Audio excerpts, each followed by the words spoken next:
Well, judging by the look of the clouds, this is going to be kind of a blustery day.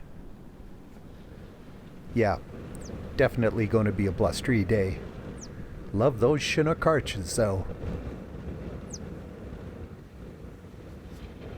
The day was going to get warm pretty quickly, but for the moment, it was chilly. It had been warm the day before, though. There was still water running from snow melt. But for the moment, things are kind of frozen over. But as I kept on rolling south, the sun broke through, and I ran onto these guys that were moving some cattle across the snow. I asked if I could take some pictures, and they said, sure, go ahead.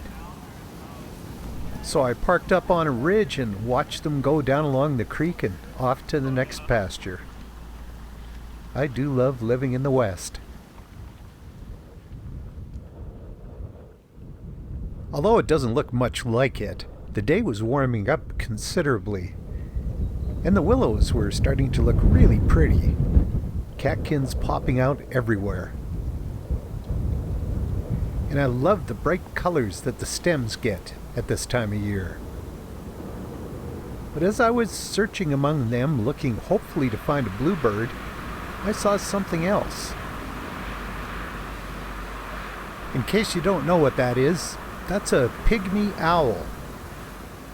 They are cute little killers, a little bit bigger than a sparrow, smaller than a robin, and they hunt in the open areas during the daytime, unlike a lot of owls.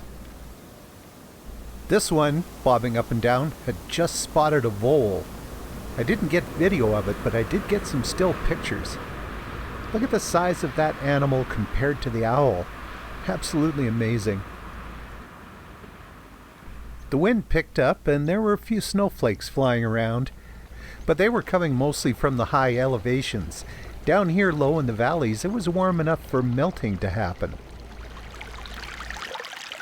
So, naturally, because I can never head home dry, I laid down by this little trickling meltwater creek and shot some pictures. I love the patterns in the ice, and that tea-colored water is so gorgeous. But as I was laying there, the snow kind of started to move my way, and by the time I got back up on the ridge, it was coming down. But it didn't last very long, and by the time I was about 5 kilometers down the road, well, the snow had stopped. Out here along the Willow Creek Valley, where it cuts through the Porcupine Hills, most of the snow was pretty much gone. There was some, and of course it was seeping through the ground and into little runoff channels. But beyond that, not very much. Out here where the hills meet the prairie, it was all brown grass. True, I kind of like brown grass, but we could definitely use more snow and rain. My day was pretty much done by now, but as I started to close the circle, I saw these bald eagles up in a tree. And nearby them, a great horned owl with her nest right beside a very noisy farmyard. Such a great day. A little sun, a little snow, a little wind, a little melting, and a little owl. A little of everything.